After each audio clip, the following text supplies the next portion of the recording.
I'm Zoe Williams, the voice of reason. If your relationship is in trouble, I'm the dude to call. Has your soulmate become your cellmate? Does black love still exist? What are your bedroom turnoffs? Fantasies and fetishes. Financial infidelity. I'm dating a fat person. Are they worth the wait? Trust me, this is gonna be crazy. How about the heavy stuff? The child wasn't his, and he still had to pay child support. It's a very heated topic. How was that right? Mama's baby, daddy's maybe. I just have so many questions I want to ask you. I just like to kiss a woman's ass. Is there something wrong with that? Damn.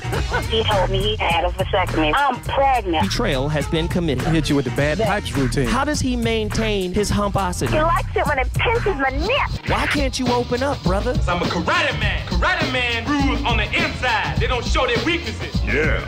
How do you write women so well? Zoe Williams, Reason and accountability. the voice of reason. Yeah, the voice of reason. Back in the building with yet another topic. Why is it important that we have these conversations? Why is it important that we have these topics? Because the only way a community comes together, learns to collaborate, learns to cooperate with one another is by raising the quality of their relationships. So we like to have difficult conversations that most people avoid. You do know avoidance is a communication style that creates more conflict. You trying to get away, you trying to avoid it, but in effect, it actually creates more conflict. So you tuned in to the resident relationship help desk.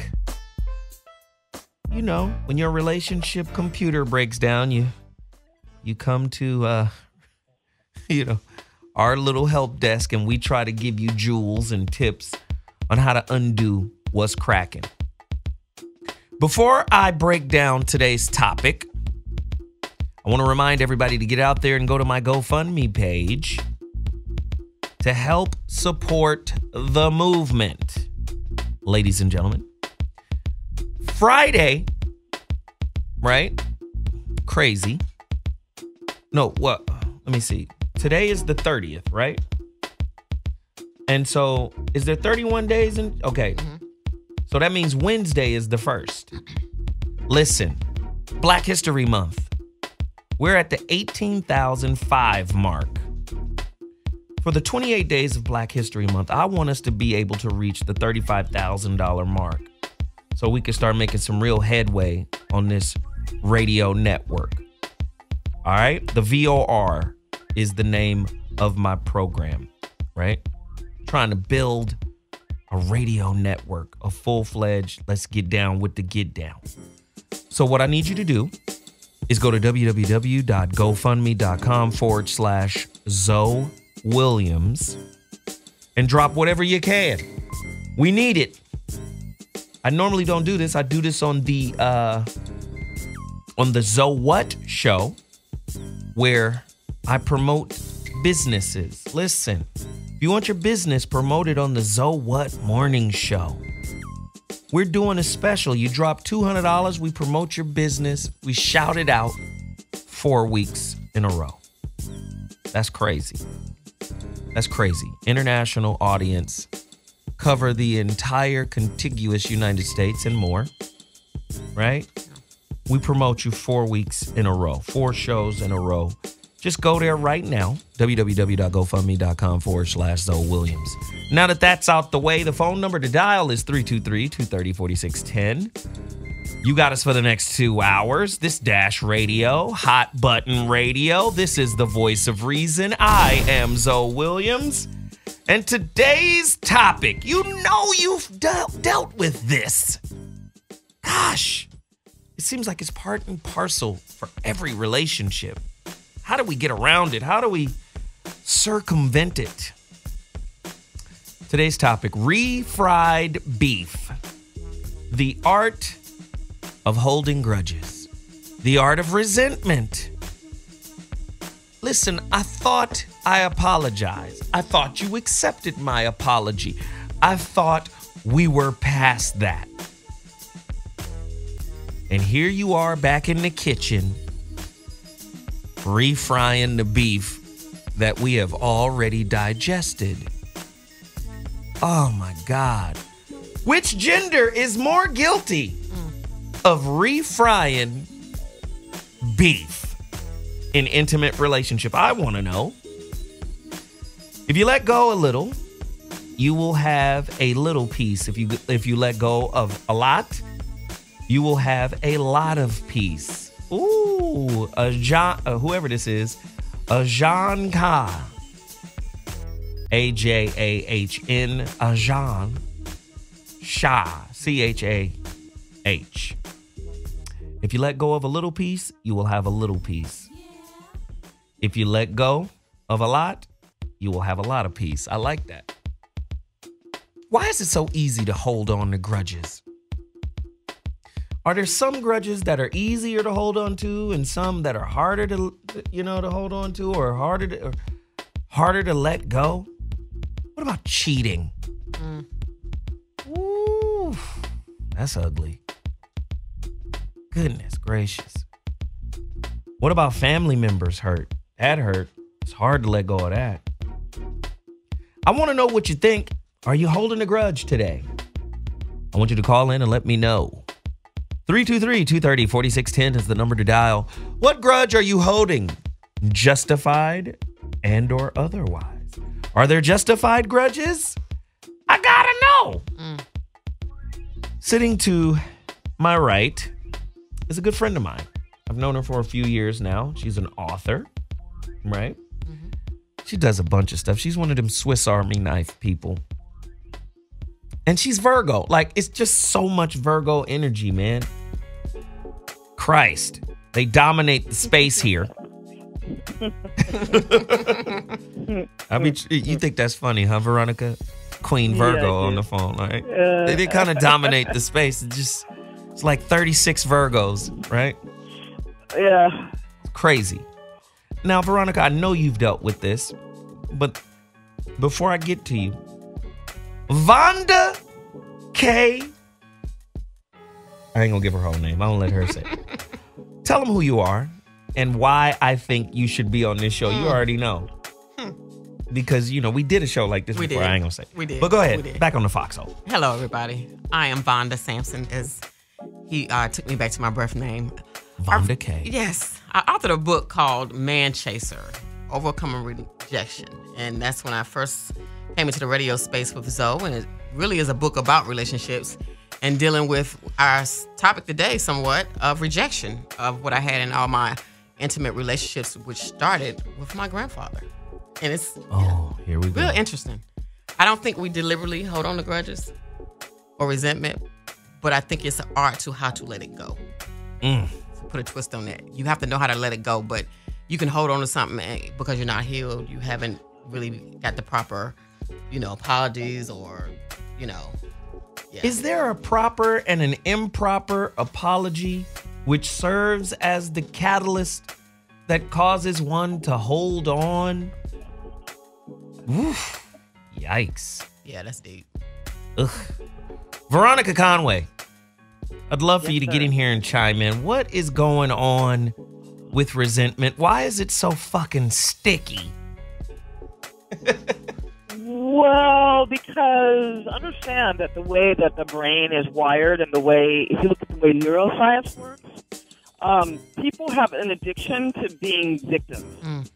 Like the drug of the all of the things that fire off in the neurology, it's as addictive as heroin, they say. So if people are running a victim's pattern in their life, which tends to lead to extended resentment, and grudge holding, then that's as addictive as doing drugs.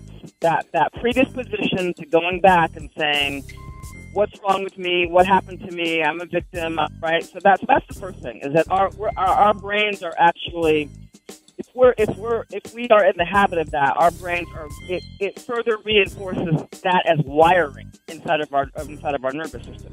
So the more we think it, the more wired it gets, like the more entrenched. Yeah. Ugh. You're talking about neuroplasticity. Yep. Ugh. Christ, don't make it harder on us. How do we fix that shit? That shit sounds dangerous. Well, you know, though, because you've gotten some training as a coach and training in NLP, literally what you have to do very often with people is go back and have them redecide the traumatic events. Like that's what you do in NLP, right? You actually have the person go back and because usually when we make a decision about the way things are, right, or you know how people are, or what relationships are, or black men are this, or black women are that, right? All the decisions that we make in early childhood, we set if those decisions are made with a lot of emotional trauma, a lot of emotional content, and we tend to filter for that same experience over and over and over again. So if we want to start to create behavior change, then what we have to do is go back and rewire and rethink the initial decision. And so you can actually remove those triggers, because a lot of times what happens is that we're not reacting in resentment out of the present moment. We're reacting to a trigger of something that happened in the past. Right? We're not actually present in the moment saying, reacting in that way. We're reacting to some wounding that we experienced in the past, and we don't realize that we're reacting from there. Yes. So you have to go in and rewire that. Vonda, do you agree or disagree? Do you see validity in what is being said here? Yes, she's speaking from a different level. Yeah, on the medical side of it and the psychology of it all, which is very relevant. But for the commonplace person, before I got into the knowledge of that and the psychology of our brain and thinking, that's what it was. I was used to being rejected or thought I was rejected, and I started continue to act that way. And so I received everything as rejection. And then until I decided what I show vividly in my book is that I had to accept that I'm accepted, not rejected. I am loved. Yeah, so how did this is very interesting to me. How did a primate get a supercomputer for a brain? Right? Do you understand what I'm saying? That I don't know. Like, that I don't know. That's crazy. Yeah. Because, these guys who study the brain. I'm not going to say, what's my man who's the head of HUD right now? Oh, Ben Carson. I'm not going to speak on Ben Carson. You would think, right? Someone who is a neurosurgeon who knows so much about the brain, you would think, some of the stuff that comes out of his mouth wouldn't have never exited his mouth. But the brain is such an interesting thing, man. Like, the brain is like a computer. But as Krishnamurti said, there's a separation between the brain and the mind. Right? The mind is connected to some spirit. Mm-hmm. It's outside of the body. Let me give you an example. So you have a computer. It has a motherboard. Right? It has software. But that software isn't necessarily or isn't always necessarily located on that computer. It could be stored elsewhere, right? It doesn't have to just be on this hard drive. So the mind is like some shit that's outside of the computer. And the mind is this higher state that Buddha and Krishna and all these other Christ and, all these high level adepts were trying to show that, these primates could actually get to this level. They have the supercomputer. They just have to access the spirit, the soul, you understand, through all of these different practices. So what's interesting to me is the moment we get hurt, follow me here, we get an identity. Yes. That's ugly. When you think about that, the moment we get hurt, we get an identity. Now, there's an opportunity to either accept the new identity, right? Okay. Or reject the new identity. But most people don't have the objectivity to go, well, if I accept the new identity, I'm enrolled, in this army now, and I got to defend my identity. So if I accept the role of victim, I got to bang for victimhood now. Right. That's right. That's absolutely right. Shit. Because the way the brain works is, okay, I'm going to create a neural pathway. And the more you think I'm justified for the way I feel about it, it's like a fucking, you know how elephants walk through the jungle and create, pathways for other animals? That's what happens. The heavier that thought, now it's a path. Now it's a trail. And it's easily accessible because the more you think about it, the more concretized it is into your brain. This is crazy now. The more patterned it becomes. Right. Absolutely. That's actually how it works. Jeez. So how do you go, fuck this road? I want to go down another road. Because when you got a road, first off, a road is comfortable versus the brush. Why I want to go through the fucking brush now? I got a road to pass through. So even if it's the road of hurt, that's deep. The road of victim is shit. I'm not finna climb through the brush. That's deep. Well, but here's the thing about how it ends up working, and I work with this a lot with my clients, and because the older you get, the more consequential your decisions become. Right. So when people have lifelong patterns that they haven't really looked at because it's the water in which we swim, so we don't even know that we're filtering this way. We don't know that we're collecting evidence for our victimization. We don't know that our behavior is the genesis of our pain and suffering. We don't know that. It's just we keep thinking that it's happening to us like it's an effect, right? And so a lot of times what happens is as people get older in life, those patterns become more and more consequential. They keep doing the same thing over, but there's more at stake. There's deeper relationships. There's more financial stakes. And so the patterns become more and more consequential. And so if you don't stop it, then what I find that by the time people come to me, they're headed for a big crash, or they just come off of a big crash. And they're like, I don't know how I end up in this big crash. Talk to me about the crash. I don't know how I get. What does the crash look like? Listen, the resentment crash. What, like you've resented and have been in a state of resistance so fucking long that you crash. What does that crash look like? I need examples. I think it just depends. I mean, the thing is that people usually come to me because they want some sort of a material outcome, right? They want to make more money. They're stuck. They're paralyzed in their business. But a lot of times when you dig underneath it, what happens with them? How do I explain it? So, like I had a realtor that came to me and she couldn't figure out why she couldn't get her day ordered. She couldn't figure out why she couldn't sell and make more money. All this stuff. But when we dug down into it, what we realized is that what she was acting out was resentment that came from childhood. That her parents didn't protect her from being physically abused. And so her whole stance in life was, you can't make me. So you wouldn't think that there would be a correlation between that and her business today as like a grown woman. But in fact, when we went in and looked at it, it was exactly that. In other words, she was rebelling against making money. She was in this posture called, you can't make me make money, or you can't make me do these things. Wait a minute. And all of these resistances were jamming her up in her ability to make money. And this was all stuff that happened in childhood. Wait, hold on. Wait a minute. You mean to tell me some resistance to some shit your dad or your mom or some kind of conflict, some type of hurt or trauma can affect your money? Absolutely. That's what people come to me for. That's what people come to me for. They've hit a wall in their business, and I have the skills to go in and unwind it at the root. So in her case, she was stuck. I mean, she was making decent money, but we took her from selling like $3.6 million worth of real estate, or $3 million worth of real estate in 6 months.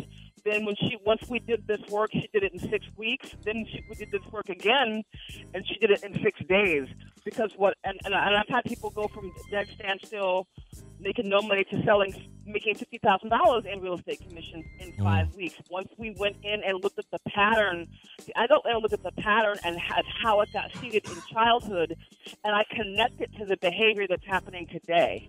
And when you can go in and yank it out at the root, then people are free to execute, make money, do whatever. And it's right, but it's absolutely, these patterns usually have formed between the ages of 0 and 7, and sometimes when you're in your mom's tummy, right? Or they get handed down intergenerationally. So you have to go in and assert and do it at the root, because if you don't, people will continue to manifest that pattern. What about letting go of like your own, like, you know how they say there's projection, how people project like some inner shit that's inside of them, they project it outward. So they might be frustrated with everybody that's around them, but in reality, they might be really frustrated with themselves. How does one recognize like the frustration that I exhibit with other people is really my own frustration? And then once they acknowledge that, how then does somebody go in and go, wait a minute, what am I mad at me for? Like, that's a hell of a question. Vonda, wait, Veronica, let me go to Vonda, and then it's VV, 2 Virgos, Veronica and Vonda. I'm going crazy. Okay, cool. So let me go to Vonda and then back to Veronica. Okay. Like, how do you do that? How do you go, I'm frustrated with me, I'm the problem? How do you recognize that? A lot of people spend a lifetime just running away from themselves. Yeah, you gotta you gotta crash. You gotta hit a wall, and the only way you'll do that really is through relationships. You'll either have a bad temper, you can't keep anybody, you have a lot of envy, jealousy. You just get tired of being fed up, and you can't get along with anyone, and then you start to realize someone is telling you it's not me, it's you, and you finally you like, look, I got a lot of shit. I got some issues. Ladies and gentlemen, refried beef. I thought it was good. I apologized. Jesus. Why do you keep bringing it back? Are you really frustrated with yourself? Are you really pissed off at you? But the only way to show that you're pissed off at you is to be pissed off with me. Veronica Conway, get in here and clean this mess up. We're in trouble. Well, I always say wherever you go, there you are, right? Yeah. So, and you either have results or you have reasons. So I always gauge things by, are you getting the results that you want to get in your life, in your business, in your relationships? And if you take an honest, wide-eyed, clear-eyed look at what's happening around you, you are generally the common denominator. So it ain't happening to us; it's happening because of us and through us. And so, why you do that? And so, if there's a predisposition for blaming outer circumstances for things that keep happening around you, you're the problem. Yep. So how do you let go of blame? At what point? This is great. Just direct question. How do you let go of blame? Because I would say 99% of everybody you come in contact with is actively participating in the blame game. How do you let go of blame, Veronica? Well, I think it's, first of all, one of the most liberating decisions that you can make, and I think the only way that you come into emotional adulthood is by deciding that you are fully 100% responsible for everything that happens to you. You are 100% responsible. Now, the first time you really reconcile yourself to that thought and that idea, it's actually terrifying, right? Because if you've lived a life where you get to say, this happened because of this, and this happened because of this over there, and that's because of that person over there, and that's because of the men or because of the white, or whatever it is, whatever the narrative is that has kept you disempowered. I'm gonna tell you right now, Veronica. Because if you place all the blame over there with somebody else, they also have the responsibility to fix it, don't they? And so you can't actually move forward in your life unless without their power. Veronica, who you telling to take responsibility for blame? Men are cultured to be responsible, raised. You're not a man if you're not responsible. You can't be considered a man. Now, one of my favorite movies, As Good as It Gets. You hear Jack in my intro. How is it that you write about women so well? He says, I start with a man, and I take away reason and accountability. Ugh. Are women the chief blamers in this movement? And if so, I mean, do they have a more difficult time being accountable, being responsible? I experienced this because of me. A lot of women have a difficult time swallowing that pill, Veronica. How do you get them to open up and take a chug of water with that pill? How do you get them to do it? I think everybody has to do that across the board. So that everybody has to do that across the board. Human beings, if they're to be emotional adulthood, you have to say, it's on me. My life is my creation. My life is my design. My life is my responsibility. And the more I can assume responsibility, the more power I have to change it. So that's the first thing.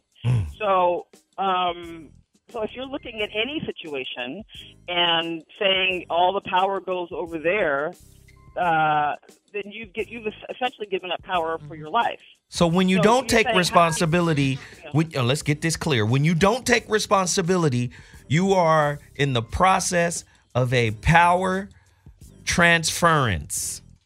Yeah. Ooh, personal power transference by not being accountable for what you experience.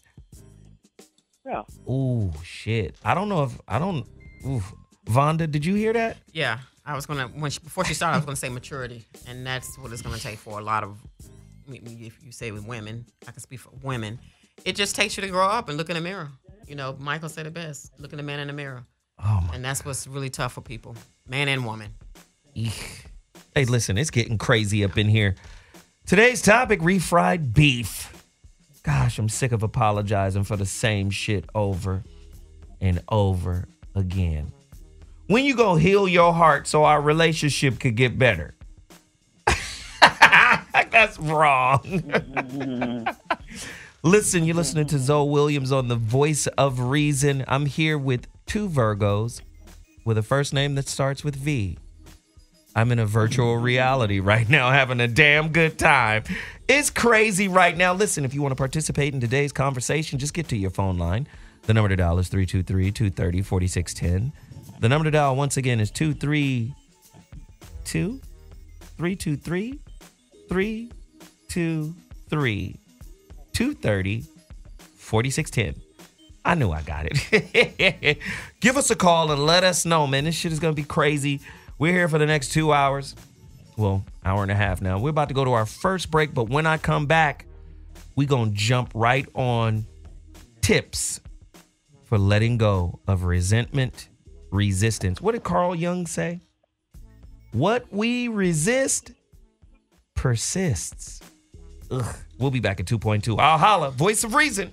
Woo! That was a struggle. Michael Jackson is the greatest of all time, but that DJ, man. But that's my homeboy. I think he's a great DJ. J Love did the Michael Jackson mega mix. We got another one coming up later. But somebody brought up a great point. What's my man's name? He's got a weird Twitter handle. He said something very interesting. True or false? Once you've done wrong in a woman's eyes, you have given her a lifetime supply of refried beef.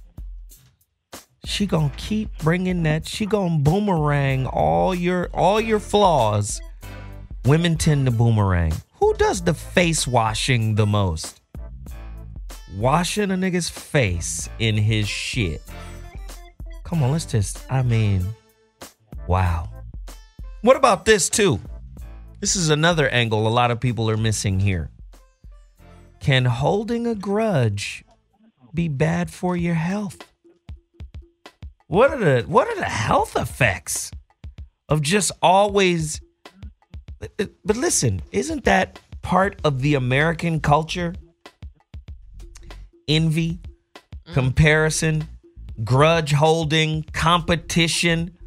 A lot of that shit is about, you know what I'm saying? Really holding a grudge. Like, I can't let this motherfucker beat me. I can't let him win. That's part of the American way. Jesus. We're gonna drive ourselves nuts, right? Being in this mindset. But how do we get out of it? I'm gonna go with Vonda. Vonda, how do we get out of it? How do we break the cycle that ultimately leads to stress and competition and competitiveness? How do we break that cycle? I mean, back to what we were saying earlier, it's maturity. You have to, finally look in the mirror and say, you got to break that cycle. You got to say enough is enough. It's me. And the problem, I think one of the reasons why we hold on to too much is we feel like we're taking the responsibility off the person that hurt us. Or we're saying it's okay when actually that's not the case. It's like you may never, ever get an apology. You may never, ever get that sit down on that closure that you're looking for. And they go on and they're happy and they seem happy and they haven't said, oh, I'm sorry, I want to talk to you. And you're looking for that. And you may never, ever get that. But when are you going to say, this is my life? Oh, now we're getting somewhere. Yeah, we're getting somewhere. How many more days, seconds, moments am I going to wallow in this? How many motherfuckers you know? I mean, because this is interesting. How many motherfuckers you know will keep some beef alive because they didn't get the type of apology they were looking for? Yeah. Oh, yeah. Now, I know there's some motherfuckers out there. I used to do that. Yeah. Right. And I know there's some motherfuckers out there who will give you a bad apology. Right? All right, I'm sorry. Yeah. All right, I'm sorry. I already said I was sorry. Shit. The fuck else you want? Right? Bad apology. But even in the face of a good apology, motherfuckers still be salty. And don't see themselves as the impetus for the conflict that still exists in the relationship. Veronica, was that you? Yeah. Yeah, I used to do that with my ex-husband because I was so fucking outraged by his total abdication of responsibility for his children and his showing up and pretending like everything was fine. I was furious at it. And I was furious at it because his family co-signed that. They're supposed to be Christian. It's supposed to be family-minded, family-oriented, but they co-signed it. So I used to really... It was so outrageous to me that I couldn't believe it. So I would harbor that because I thought that he should apologize, and there was no way that he was going to apologize because he didn't see himself as doing anything wrong, or he was very passively aggressively undermining me. I came to really understand the depth of his willingness to undermine me. Anyway, so once I got clear that it was just him being an undermining asshole, I had to do my own work to really I had to do the work. I did spiritual work. I put his ass on ice. I cut spiritual cords. I did all kinds of things to remove his spiritual presence out of my psyche so that I wouldn't even have to deal with it anymore. It just wasn't worth it. Vonda? Yeah, it's a lot of work on yourself, and that's the part that we hate because we want to keep the anger because it to us is justified. Like, how dare you? You betrayed me, you hurt me, you lied to me, you stole from me, for whatever reason, and it's like you never get the apology or the passive aggressiveness, or that's just the asshole or manipulator that you are, the psychopath, you are pathological liar, cheater. And you really have to put the energy in your own work. You have to put the energy in. Like, I'm in LA. I used to live in North Carolina. Watch this. Watch this. Watch this. Yeah. Revenge is one feeling entitled to get back. Right? You did something to me. I'm entitled to get you back. Would you both agree or disagree that forgiveness is giving up the desire to feel entitled to get back? Oh, definitely. Veronica? Yeah.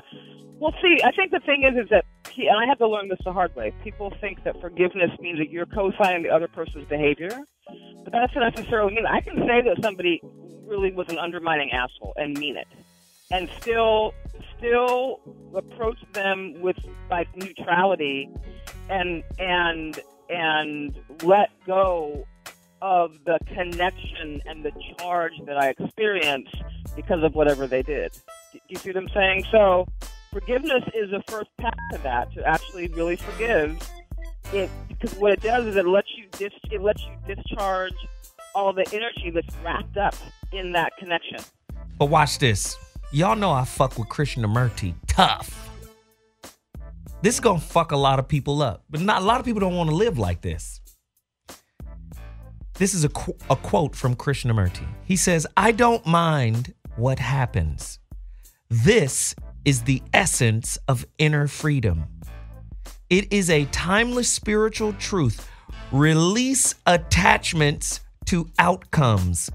Deep inside yourself, you'll feel good no matter what." Now, peep this. Most people are attached to the apology, to the acknowledgement. Ooh. Listen to the bullshit kind of life we're living right now.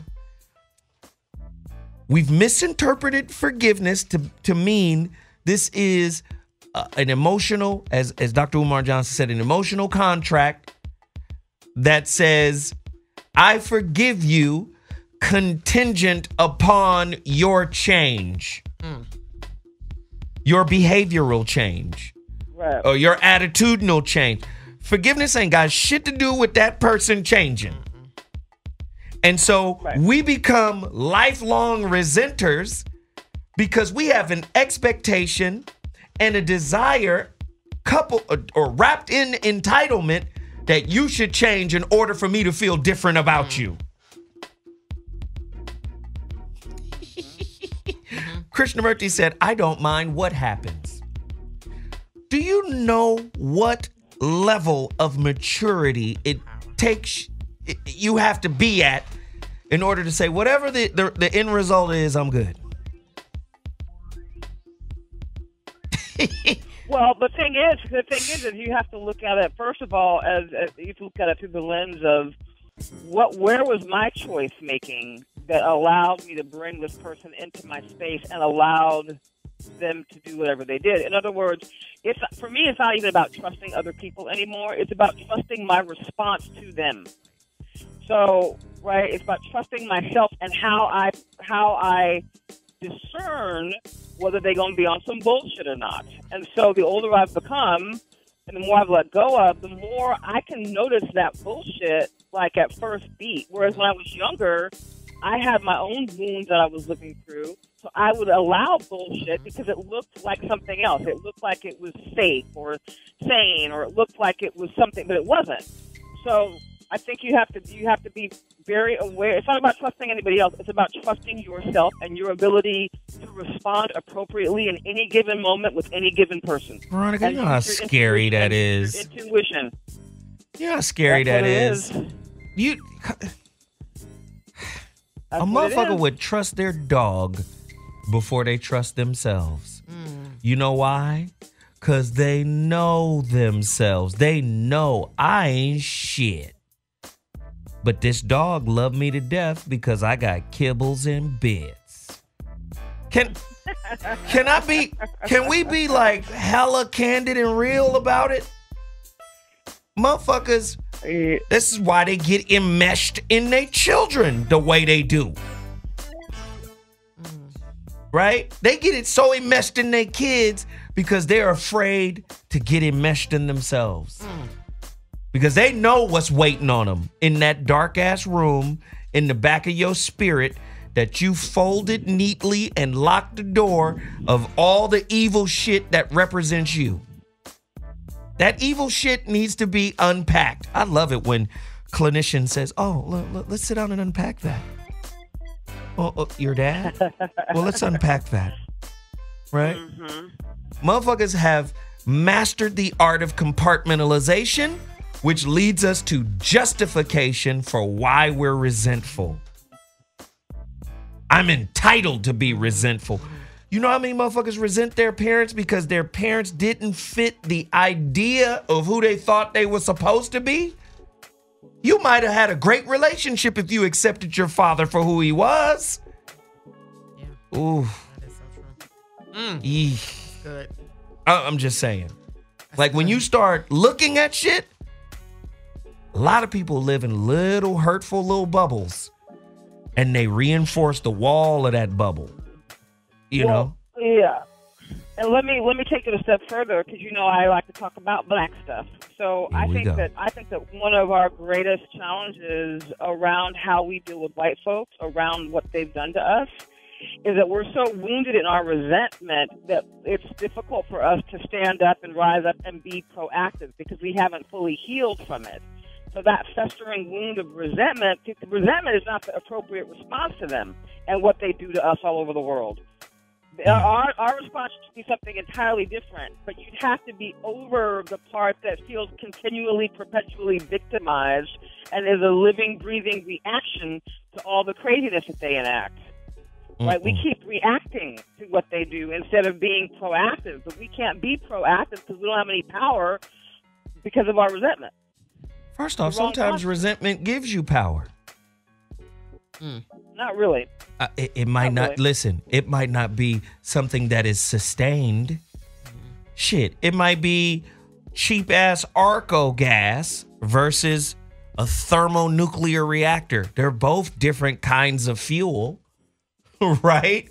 Might be some cheap-ass, that bullshit gas on the corner, What's the name of this gas station, right? No, shit.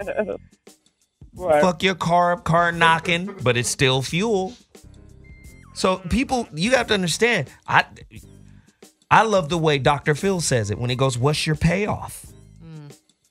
It don't, listen, if it propels you forward, it's a form of power. Hell, fear is powerful. That's power. Fear is... Let fear get behind you and push you somewhere. A lot of times people will relabel fear motivation. What's your motivation? I don't want to be a bum. That's fear. What's your motivation? I don't want to starve. That's fear. What's your motivation? I don't want to be like my mom or my dad. That's fear. But fear can be used as a catalyst for something. Here's the problem. When we let fear, I say this in the Relationship Dismount book, when we put fear in a leadership role in our spirit, where now fear and ego are making decisions for you. Now that's when you're in trouble. Vonda over here, that's good. I like that. That's good. I wish Miss Lips was here. She on Twitter right now going ham. Veronica, I need tips. How do we let go of fear? Now, fear is another one. You got letting go of resentment. We want tips for letting go of resentment. We want tips for letting go of fear. We gonna get to anger. Nigga, anger? Come on. Yeah, well, there's four primary emotions, and so when I do deep work with people, and I'm not trying to make this an ad for what I do, I just haven't seen any other way to actually do this except the work that I do. So the way the four core emotions, the way that we experience them, and the order that we experience them in when they get set up in our childhoods is it goes fear, it goes anger first, then fear, then guilt, then sadness. Right? So those are the four core limiting emotions that all other limitations come from. Right? So resentment comes from one of those core emotions. A lot of the other sub emotions come from those four core emotions: anger, fear, guilt, sadness. Right? Resentment, sort of a shadow. It's like adjacent to anger, right? Resentment. So everything else is a derivative of that. So you have to go in literally and redecide the moment that you first experience those emotions. You literally have to, it's called timeline therapy. We literally go back and undo that on people's timelines so that they're not at the effect of those core emotions anymore. You literally have to go in and unplug them at the root. That's what I think you have to do. There's a lot of other strategies, techniques, approaches, ways to do things. I think you have to actually go back to the root and unplug them at the root. Otherwise, I think they keep popping up as recurring patterns. That shit is hard, though. That's like, what's my movie with Harrison Ford with the whip, and he's always looking for shit? What is that? Yep. Raiders of the Lost Ark? Niggas is not going on a Raiders of the Lost Ark expedition in today's spirit. Well, I mean, you can just keep doing the same old shit and have those consequential patterns get more and more consequential. Because the price that you pay to stay the same and to keep being run by that stuff is pretty massive. Oh, go deeper. Go deeper. How much is it costing you to stay the same? I like that. What is it costing you to stay the same? Ask that question, Veronica. Yeah. Because that's what I'm saying is that the patterns, what I find is by the time people get to me, they've been in a lifelong pattern that they've been unaware of for decades. And now it's at a crisis point because it's been unresolved and unaddressed. And it looks like things showing up in their reality like, oh, I can't seem to make money, or I can't seem to do this, or I keep fucking up relationships. It ends up looking like that. But it's been a pattern that's been going on. So by the time they get to me, it's usually very expensive financially. They've been through tons of the same pattern of heartbreak and relationships. They've been through horrible job situations. They've been running all these patterns that are, it just gets more expensive because there's so much more at stake when our kids grow up and when our relationships don't work and when we have to spend all this money on divorce. You know, like there's a couple of clients that I have that talk about how every divorce cycle, like a whole cycle of marriage and divorce, it costs the average person at least $100,000. $100,000 to go through the cycle of an unsuccessful marriage in terms of the wedding and the this and the that and the whatever, right? At least $100,000. So you think about people that do that a few times in their life. That's expensive, not only financially, but emotionally. So we pay really big prices to stay the same and to have it unresolved. So to me, the price that people pay to stop and take the time and work through it is far less expensive than the havoc that it's wreaking in your life. But if the havoc that is wreaking in your life is the only comfort you've ever known, it's going to be hard as monkey knuckles to give that shit up. You listen, Veronica, there are people out there who've made a good living off of being a victim, off of being intransigent and resistant. There are people made a good living off of it. I mean, do you understand what I'm saying? Look at our president. Yeah. Oh, yeah. You can't, listen, you can't. That's the worst case scenario. That is the worst case scenario example. Oof. Yeah. Now, that's a grudge holding cat right there. Oh, my God. You can't tweet him wrong. He gonna get right on Twitter and let it be known. Fuck your mama. I said it. Yeah. Sign the president. Tweet that right now. It's out there. Do you understand what I'm saying? Man, this is a tough place to be. But most of the people we know are living with this. I call it a condition. Most of the people we know are living with this condition. So I'm going to ask you again. I'm going to start with Vonda here. Give me 2 tips on how to let go, because we're gonna go into another phase after we come back from the break. But give me 2 tips on how you let go, not only of just resentment, but unforgiveness. Right? For myself, I think it was first forgiveness of myself for holding on, harboring, not thinking I was good enough, accepting the rejection. So my process was forgiving myself. Wow. And not realizing that I was special, I was beautiful, I was worthy, I was this. And the second is acceptance of what happened. There's nothing I can do to take it back. There's nothing to do I can change it, but I have today, and I have the present. Wow. I could smoke all kinds of bags of that. Veronica Conway. Yes. 2 tips, baby. Same. Yep. I think I have to agree with what she's saying is that forgiveness is really key in all directions. I think you have to have the presence of mind to sit down and really be willing to be introspective about why. In other words, what was it? Go back to the initial decision. What caused you to tolerate that man even though there was red flags? What caused you to make that decision? Here we go. About that financial thing because you did it out of fear, right? It's to go back to the root and really look at what posture you were in when you made the initial decision, because that's the key to understanding how you decide. In other words, we've got to become better deciders. But until we understand how we decide in the first place, we will suffer. So watch this. Here's my tip. You got the resentment from a relationship. And even though that relationship doesn't exist anymore, as long as you have the resentment, you're still in the relationship. You got to rediscover who the fuck you were before you were in the relationship.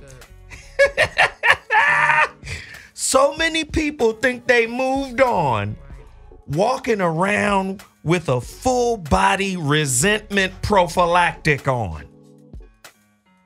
And just like you can't get the real sensation of that yoni juice when you wearing a prophylactic, you can't get the real sensation of interacting with a human being when you're wearing a resentment prophylactic over your spirit. Yikes. Yeah. Yeah, I know. I don't give 2 shakes of a fat rat's ass about how these people feel. That's why I gotta speak the truth. You have a filter over you. It's a film. It's an energy, and it's blocking a clear sight of not only who you're looking at, but what you're looking at on the inside of yourself, because it's all over everything. Man, that's number 1, right? That's number 1. Number 2, understand, regardless of how it feels, it's usually good for you in some capacity. Listen, there's a reason why they say, oh, there's a silver lining.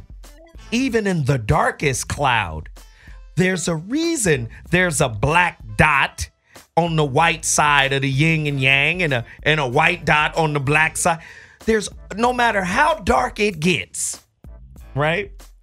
There is something in every experience that is considered traumatic, hurtful, painful, shit that broke you all the way down. There's some nugget of, woo, I could flip this because of this experience. You take LeBron James. You can't be LeBron James if your daddy was there. Whoop. Like nobody want to, do you understand what I'm saying? Like, your trajectory might have went somewhere else. You might be a big 6'9" muscle-bound engineer. But the absence of dad created some kind of fire, some kind of longing and clinging to mom and what y'all had to go through that made you LeBron James. Woo.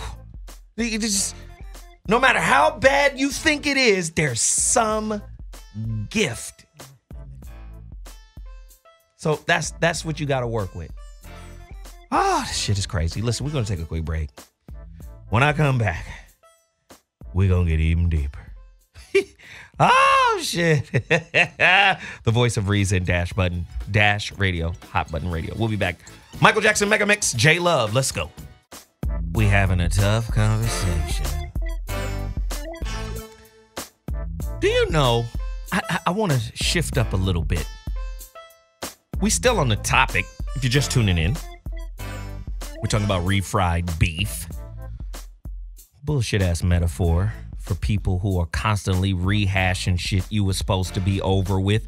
Grudge holders. Gosh, let it go. I'm reading a book right now that's absolutely hot monkey lava.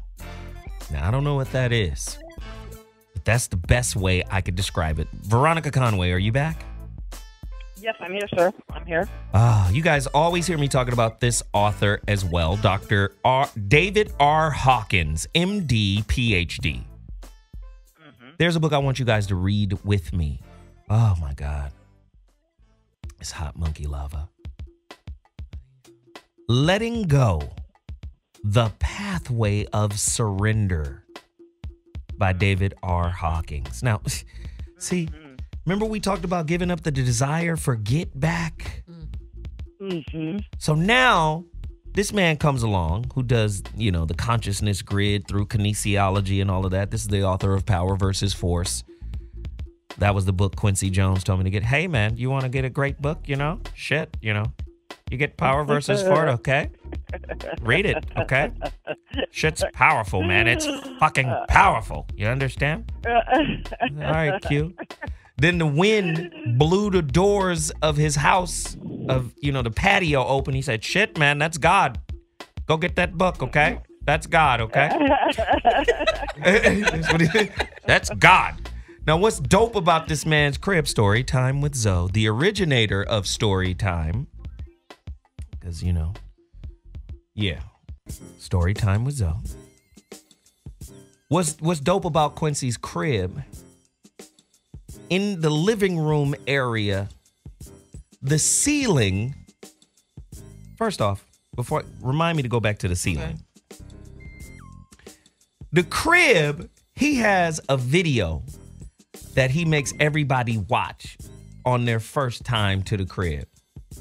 So if it's your first time to the crib, he'll say, come to the theater, man. I got some shit to show you. Hey, we got fruits and berries down there. Rick, Mo, you want fruit? Zoe, Mo, you guys want fruits and berries? Bring fruits and berries up for Mo and Zoe. We'll be in the theater. Go to the theater. He got like a 6 or 7 minute long time elapsed video that Steven Spielberg created for him of his house being built from the ground up until it's complete. And it's a retrospective of all of his music from the very beginning to the end. So you see his house literally coming out of the ground, time elapsed. Right? Shit's powerful, isn't it, Zoe? Yeah. Okay, yeah, right. Back to the ceiling. He in there telling me about books I should read. Power versus Force was one of the books. Right? So, as the wind blew open the door when this happened, see, that's God, man. Let me tell you, man, when you get the fuck out the way, God steps in, He said, listen, you never want God to leave the room, okay? God's your co-pilot, The moment you want too much control, God leaves the cockpit. Let you fly your life yourself. Try to land your life without God, I was like, shh, okay, that's heat. I put that shit in the relationship dismount. Try to land your life without God as your co-pilot. Just think about that. God's your co-pilot. The moment I seen God leave the room on a bunch of niggas, though. Shit. Yeah. I ain't gonna tell you who he started naming. He started, Quincy old. So he gonna keep it 100. He left the room on this month. He ain't left the room on this motherfucker for sure. Shit, man. But we in there, and it's in his living room. And what's crazy is the living room, the ceiling is a dome. but it is an authentic from Africa. It's like the top of a hut. So the beams and shit is from a hut in Africa. This keeps us connected to the community, you know. You know, this is where we're from, you know. That's the spirit of the earth, man. Africa, you know. That's where the soul is, you know. Then we branch out and we change and we become other things, but we're still connected. It's like an umbilical cord, you know. If you ever get a chance to sit down, the jewels don't stop. So Quincy is the one who put me on to Power versus Force. An incredible book. But the dude got like 15 other books. And one of the books, his latest book that I'm reading, I've read at least 15 books from this guy, if he has that many. But I got all of them. The Discovery of God, that's a powerful one. I'm not going to tell you all of them, but the latest one, Letting Go, The Pathway of Surrender by David R. Hawkins. Letting go, now we're associating it with surrender. We have this talk about women and surrender. Surrender is an equal opportunity and gender friendly. Men can surrender too. It ain't always war neither. Sometimes you gotta surrender, men, to common sense. Let me tell you something that creates a conflict in masculinity. Talking about being stubborn and holding grudges. You think you got to stand for something without checking what you stand for. You understand? Mm-hmm. I tell women this all the time. Whatever belief you got, I tell men this. Whatever belief you have, that thought process must be vetted out. If this is just some shit that you formulated on a half-cocked opinion and you've never vetted it out, that shit does not deserve to make an executive decision in your life. So sometimes you have to surrender to the thought process of, I didn't vet this shit out, but I can't lose face and stand on it. So now I got to stand on it because I didn't put it out there like that. So for a man, it becomes ego. I done put it out there like that. I got to stand on it now. Wait a minute. Hold on. You got to be man enough to surrender to the fact that you stood on some shit that was faulty and wasn't vetted out. Letting go is synonymous with surrender. Now, when you learn how to let go and surrender, imagine the power and the impact of your acknowledgement-based apology. Whew, okay. Vonda, then Veronica, I need y'all to jump in on surrender. And why is surrender so difficult, not just for men, but for women too? And what are the challenges to surrendering? Vonda? I believe that's the key right there. Surrender is like back to all things work out for you good. And that's what I had to accept, that regardless of what it looks like, something in this was meant for me. I attracted it. I allowed it. It's some lesson it taught me. And once I accepted that and surrendered to that and said, this is for my good, and there's a God that loves me and he would not take me through this unless it was something for my benefit, I became much better. Oof. Yeah. Oof. I'm not gonna speak. I got something else for that too. Jesus. You go, Veronica. Go right now. Well, yeah. I mean, I think that surrender is, when a lot of times when we've patterned up a bunch of layers of wounding, what we try to do to with our suffering is we try to take control. Mm-hmm. Right? We try to take control of situations, and so, if you're talking about like a woman that you experience as controlling, right? It's because she doesn't trust her nature. She doesn't trust that the universe and God will take care of her. She doesn't trust the man. She doesn't trust, right? And so surrender is a really deep piece. And you know what I always say the deepest surrender for a woman comes through sex. And if she's not surrendered there, then she's not surrendered in her life. So I need to put this head on that cervix with the intention of freeing her from her inability to let go and let go and let rod. Oh no, you didn't. Did you? Did you really do that? I did. Really Yeah. But now watch this though. Watch this.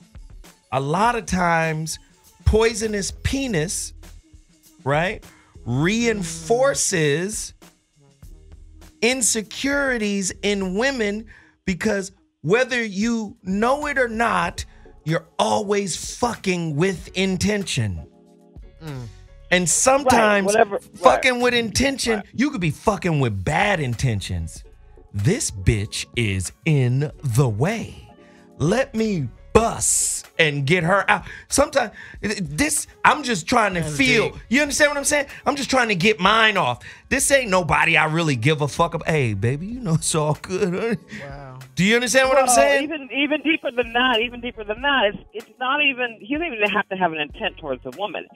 Whatever he's carrying in his consciousness, so if he's carrying victim mentality, if he's carrying a spirit of poverty, if he's carrying a spirit of resentment and unresolved mama issues, fuck and my all mama. That shit, if he's carrying all that, then he's fucking that into her too. Wow. Come on now. Oof. So that's why women have to be so mindful of who they let enter into their bodies and into their space, because he can be, in other words, it's a constant. You know, the more he's engaging with her, the more she's giving birth to that. But Veronica, and then he's going to turn around and look at her and go, "Why aren't you functioning and flowering and blossoming and Veronica, growing?" come on, hold on. Yes, you said something very powerful, and we have to address it. Yes. Oh God, women are just so motherfucking powerful and batshit crazy at the same time. Of course. So it's really hard.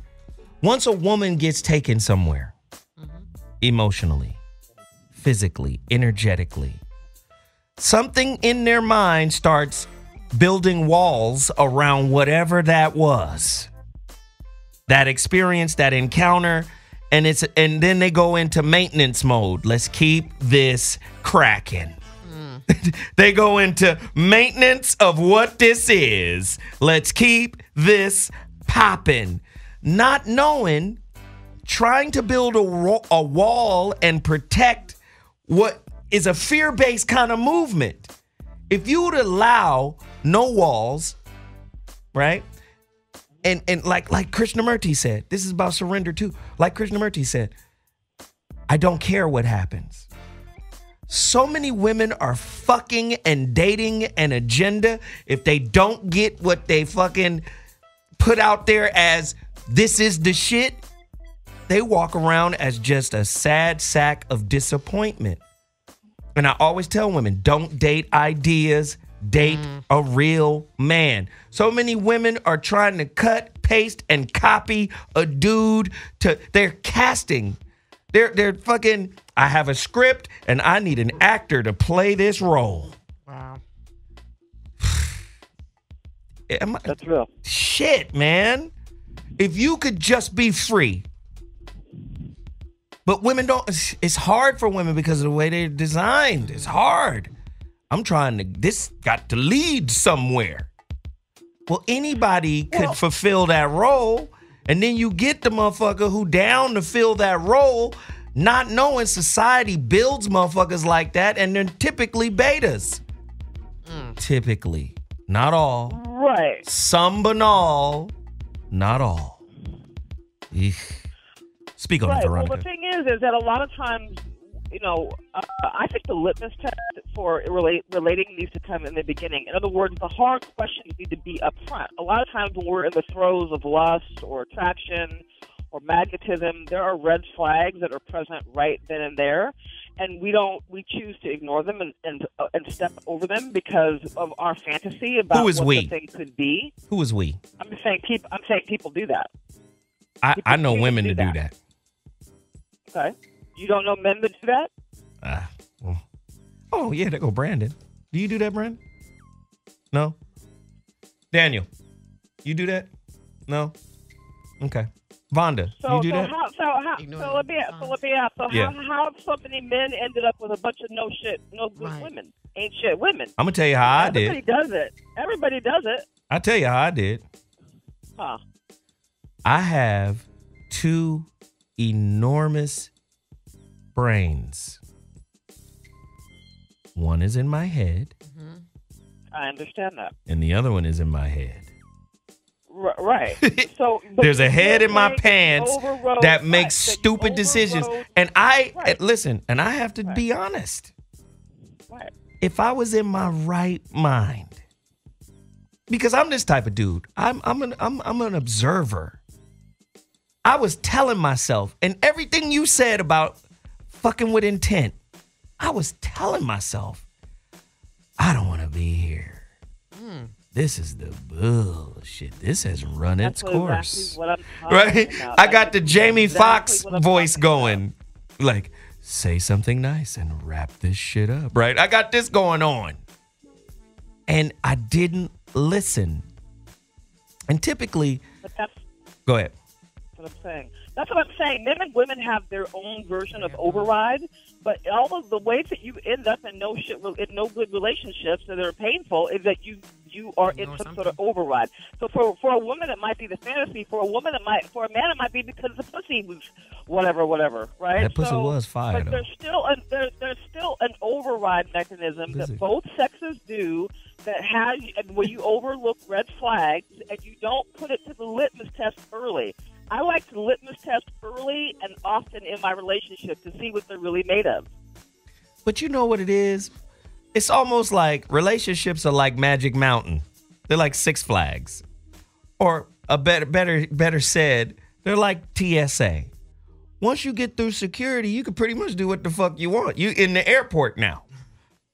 So motherfuckers are not thinking about constantly questioning, constantly querying. Who am I today? What have I learned about me? What flaws in my character have presented themselves to me? And if you with somebody who's down with you like 4 flat tires, they would be open to that journey as well as sharing their own. But we got so many people who done got past the gates. They scot-free now. You know, all of the motherfucking, let Whitney in, man. All of the fucking, Right. Oh, go ahead. I'm sorry. That's why the behavior and watching the patterns should be, I know it's hard when you're in the throes of whatever, whether it's lust or fantasy, but that's why eyes should be the widest open at the beginning before it all unfolds. They should be at the widest. Your eyes should be open the widest. You should be open to seeing what the red flags are in the beginning.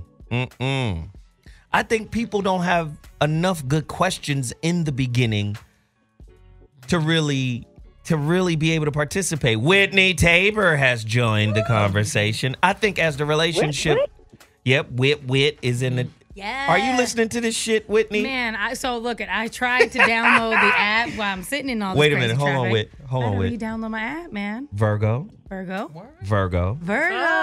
And Virgo on the phone. I just don't know what to do. Is Virgo too? Yep. And that nigga Virgo. You Virgo too? Shit. Okay. I was about to run up off this mother.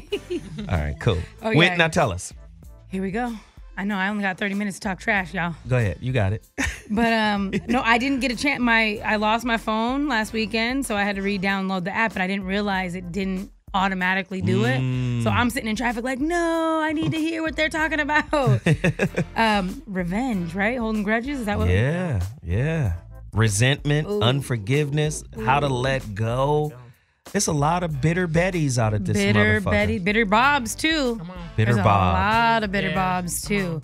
You know what? Let's do this. Okay. I want to hear you guys' opinion because I don't really experience the bitter Bob. Ooh. I want to know, and I know I've been bitter at times over some shit. Yeah. So I'm not saying I'm above it. I'm just saying I don't come in contact with a lot of bitter guys, and I want to see how women experience bitter men. Ooh, man, listen. Like I said, I haven't been in a relationship in a long time. So as far as the bitterness goes, it's how do almost niggas act? It's crazy. Like, so I'm not gonna put my bestie on blast, but straight up, It's too late. It's out. it's out. One of my homegirls, right? She's in a relationship. She's trying to co-parent, the best way that she can. Do I know him? No. They don't even live in LA. I'm just prying. Yeah. Look at you. Okay, cool. So she's trying to, co-parent, and she's the main provider for the family. So he's super bitter because, man, you've been letting me cheat on you for the past 7 years, and now all of a sudden you want to get your shit together and kick me out and wait, take hold care on. of my kids by yourself. And She's been letting him cheat. I mean, She can't renege on the cheating. no. I mean, Did she know about it and she been didn't. co-signing? She didn't know about it. She Okay. did not co-sign on it. All right, cool. But she found out about it, forgave him because of the family, the father, and they need the dad, and whoop-de-whoop-de-whoop. So finally, she just said, you know what? It's not going to change. I'm not willing to let it, deal with this. So please leave me alone. Let's co-parent. Let's do this. Let's make sure we raise these humans right, and that's it. But we're not in a relationship. We're not together. Whoop-de-whoop-de-whoop. This guy is the most bitter Bob I have ever witnessed in my life. Bitter Bob. Straight up, and it's crazy because it's the disrespect that I see. She is taking care of his kids. She'll turn around and disrespect her, talk you this, that, and the other, out her name, craziness. I can't stand you. And then turn around and be on some, I just want my family back, man. I love you, girl. Why'd you leave me? This is your fault. And then she says, dude, we're not good together. We're not good together. So let's just co-parent. Bitterness. You talking to another guy, dude? We ain't been together for 2 years. That sounds Let fantastic. it go. And he is simply crazy, But no, dudes are I feel like almost, and this could be just my own opinion, I honestly feel like dudes are more bitter when it comes to being dissed than females because their ego. Yeah. Wow. Men can't get their egos bruised. You can't, don't do that. Yeah. It is bitter Bob central. So, Yikes. that's just some I of the... like it. I can smoke a bag of that. The bitterness on all ends, though, to me is pointless. In my experience, and like I said, I usually just go off of what I've experienced when it comes to relationships. I choose not to be bitter because I don't want to waste... I'm not going to ruin my day. Why would I ruin my day? You know what I'm saying? I can only control me and my emotions and my feelings. So me being upset or bitter about something or holding a grudge, it's just going to ruin my damn day. So why in the hell, when I got this weirdo over here ruining my day or trying to, why would I hold on to that? One thing my mom always told me, look, I'm ranting, y'all. I'm trying to cram in 2 hours into about 15 minutes. It's good. So sorry I'm going with it, but my mom always just said holding a grudge is allowing the devil time to do his work. And then my father also added to it, which was kind of dope. He just said, why the hell be pissed off? It's harder to remain mad at somebody and remember that you're upset at somebody than to just be happy. Yeah. So for me, in my own personal experience, I'll be upset at somebody like, this nigga did what? He didn't text me back on time, and now he's posting on Instagram. This is day and this is what people get upset or bitter about nowadays. So, oh, I see you posting on Instagram, but you can't text me back. That's new day and age pissed off bitterness. And I'll sit there and be upset, and then I'll have to remember. I'll be like, oh, but this is funny. Let me send it to my nigga. And then I'm like, wait, I'm supposed to be mad at him. Dang it. You know what I mean? Right. So, it's harder to remember to be upset because that's more energy wasted. Right. You have to really use up some energy to stay upset or mad at somebody. So, I would just rather be happy. So, I love it. Yeah, that's my Vonda, little take. What do bitter men look like to you? Oof. Give me your description. They're mean. They're kind of, what do you call it? Competitive. It's the word I'm looking for. They're I got one, but I don't think it's the same word. yeah, they're like assholes. Bitches. You don't. Yeah, there you go. And that's the It's word. They're bitches. Bitch and, assness. and it's nothing you're doing. It's like an ego thing. They're bitchy, and they want to put it on you. It's almost feminine, like. Yeah, it's an ego, but it's a bitchy asshole. Like you ain't all that. Mm-hmm. Like, boo, it's really. It's unattractive. It's very unattractive. Men, I'm gonna need you guys to call in and defend yourself. Go ahead and defend 323 yourself. They're bitchy. 230-4610. Bitter men are bitches, is what I'm saying. Yeah, and they're jealous too. Y'all Yeah. just look. Yeah. Ugh, I don't even want. It's not attractive At all. Zero. At all. I mean, isn't it fair to say that if you're talking about either a bitter Betty or a bitter Bob, that there's what you're really saying is that there is something unreconciled and unresolved in their last relationship that they're carrying forward, right? So if a lot of men and women. Look, I think if men and women sit around and talk about how the other sex ain't shit, these bitches ain't shit, these niggas ain't shit, that comes from somewhere. That's not in a vacuum. Somebody's That's mama. Some wounding, some unreconciled wounding that somebody hasn't fixed, so they gotta take it out on the opposite sex. That's simple. Wow. Listen, I'm going to take a quick break, and then we're going to come back. This is our final little mega mix. Today's topic is crazy. Listen, man, if you holding grudges, man, you fucking yourself up. We've been talking about this for 2 hours, and it's been entertaining. When we come back, we're going to do some wrap-ups after this mix. Let's go to it right now. Holla at me, Daniel. Let's see it. Michael Jackson. Jay loves Michael Jackson Mega Mix. J Love. J Love is out here clowning. Old school. J Love. Showing love.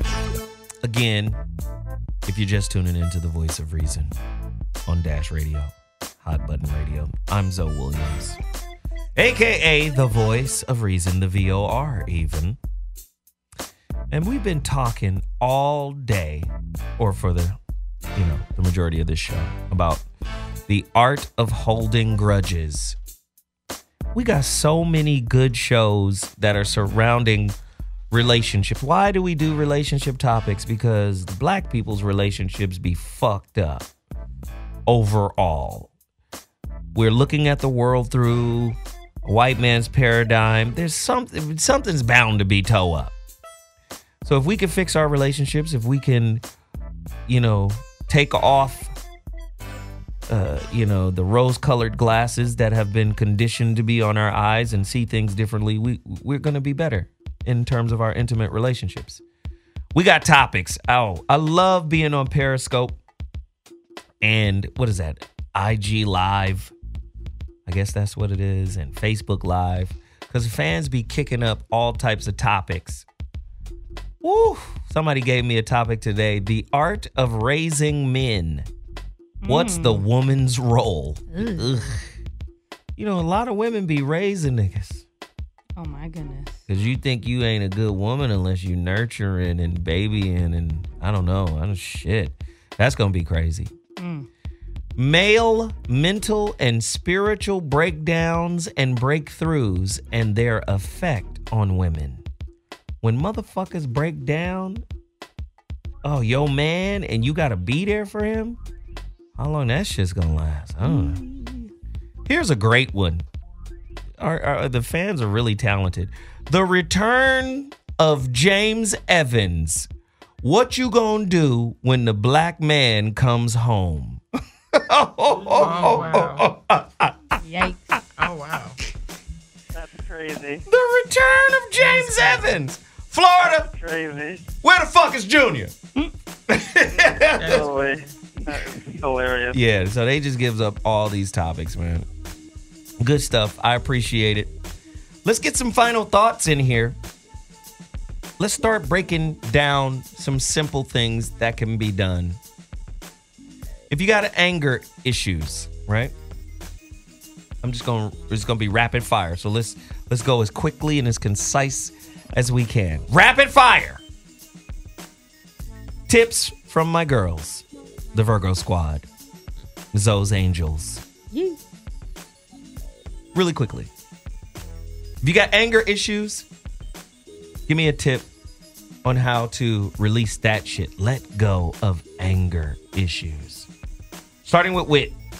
Anger issues. For me, personally, I have to remove myself physically from the room or the person who's causing the anger. So I have to walk out of the room. I got to walk away and think about, even before I say anything, I need to walk out, because if I say something right now, it's going to be the wrong thing. So I have to actually physically remove myself. I learned that at 18, by the way, about myself. So one thing is just completely remove yourself and think about the way you need to communicate what you need to communicate without throwing some shit or spitting on anybody or punching anybody or any crazy stuff, you know? Right. I'm not into the crazy. Anger. Vonda. For me, it's really, I have to get it out. Like, it has to boil over because it's there for a reason. So I have to deal with it. Damn Virgos. I have to, I literally have to let it go. If I'm by myself and I see, I'll literally have to get it out. I have to scream and have to cry.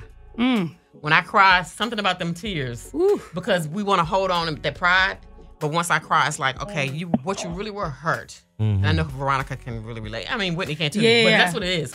We're so angry, but when I let myself cry and I just really deal with it and say, you know what, Vonda, you're really hurt. That's when I feel like I have a release. Yeah.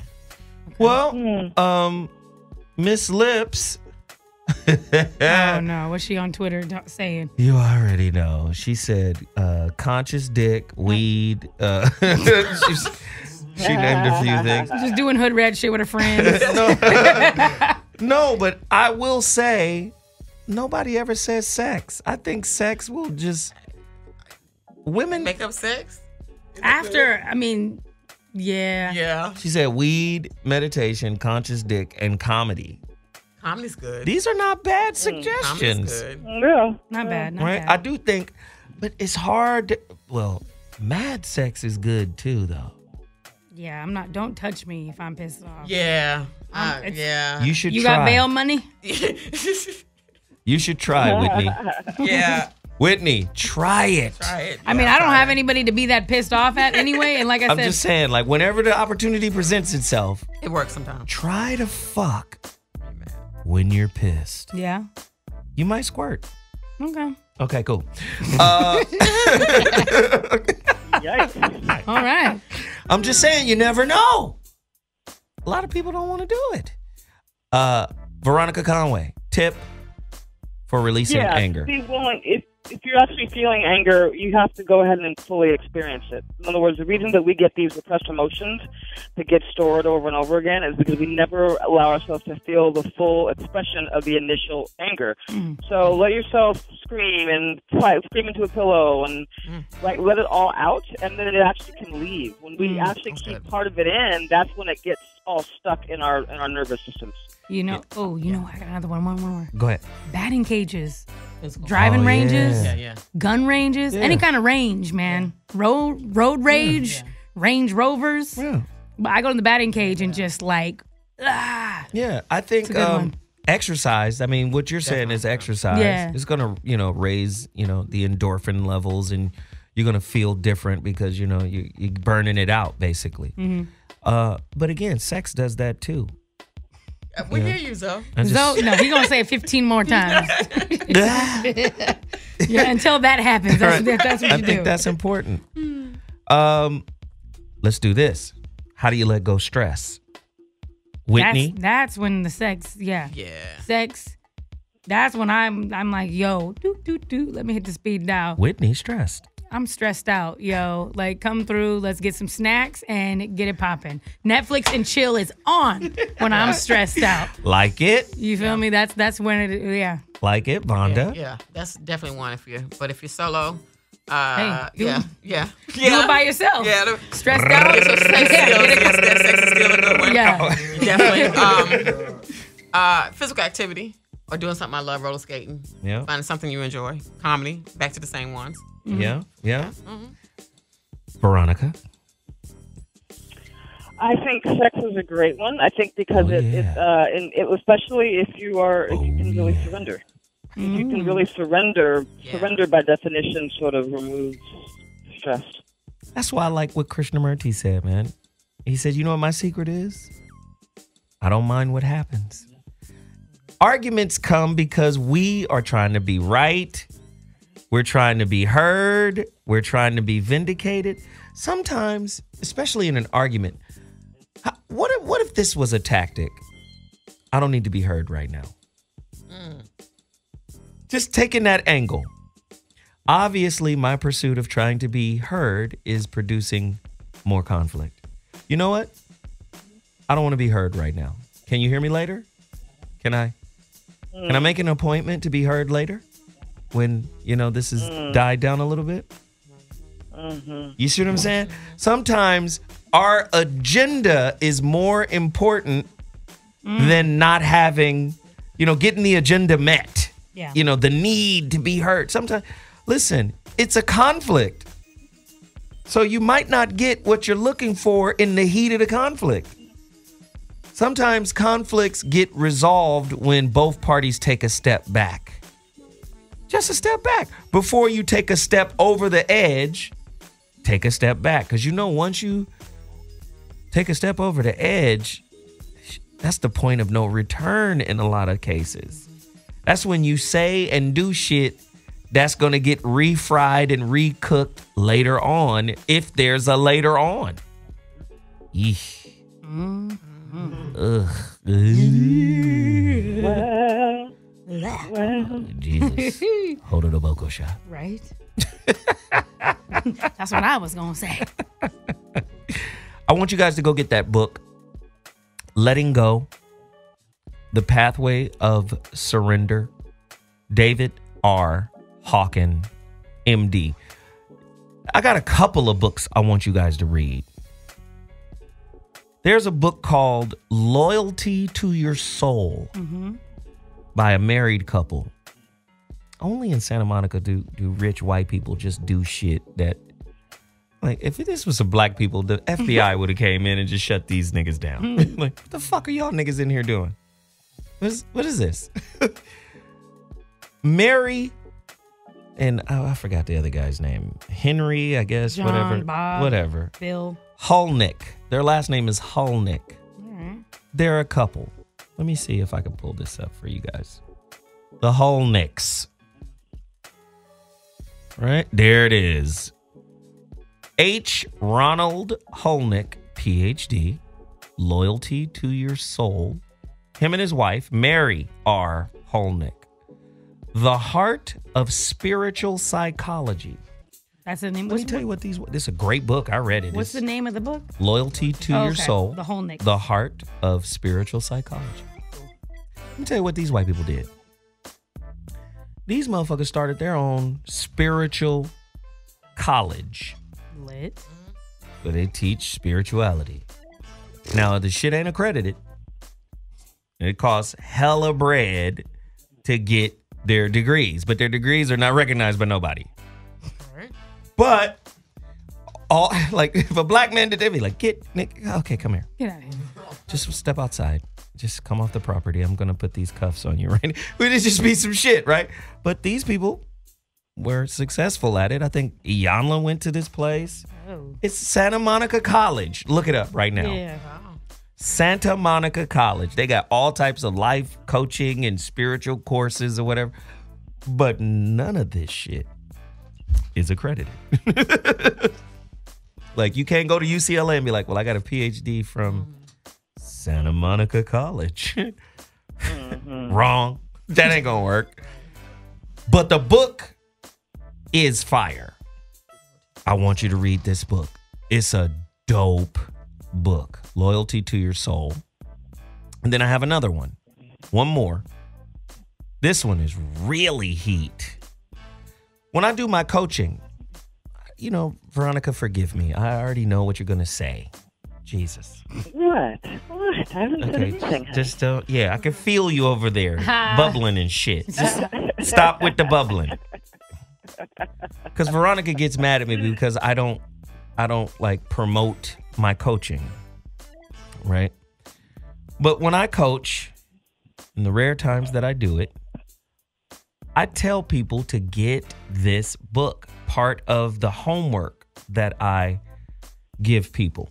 This book is amazing. Let me pull it up. You talking about holding grudges. You're going to be fucked up when you hear the title. Eesh. Ugh. Ugh. Go get it right now. By Joan Borysenko. Joan, Joan, Borysenko, PH.D. BorYsenko. Joan Borysenko. Guilt is the teacher. Love is the lesson. Fuck. When I tell you hot spiritual magma just tearing your bullshit down page after page after page of Liddy. Spiritual Liddy. Yeah. That's a great book, man. Please go get that book. Guilt is a teacher, love is the lesson. Yes. By what was the name again? Because I don't. Joan. Oh, Joan. I can spell Joan. Borysenko. Cool. Yeah, that's the one. BorYsenko. All right. Yeah, we gonna just Google that. No, it's fire. It's a really good book. And there's another book. Shit. Let me just get this one right here too. Yep, we might as well. Because I was talking to a young lady on Facebook Live about this too. Oof. Can't get in a relationship until you finish this workbook. The Self-Esteem Workbook. This is not just a book. It's a fucking self-esteem workbook. That's lit. By Glenn R. Schiraldi. Glenn R. Schiraldi. Glenn is with two N's. Glenn R. Schiraldi. When I tell you, slappy doolo. Slappity doodoo. Flippity dippity. Just flip it on in. Once you read these 3 books, if you still on that bullshit, you want to be on that bullshit. Yeah, and ain't nobody gonna be with it. Right? Veronica, any parting words before we wrap it? Yeah, I would just say, it's like life is short, live free, and forgive, because it really is too short of a life experience to be burning it up with resentment and anger. There it is. Wit?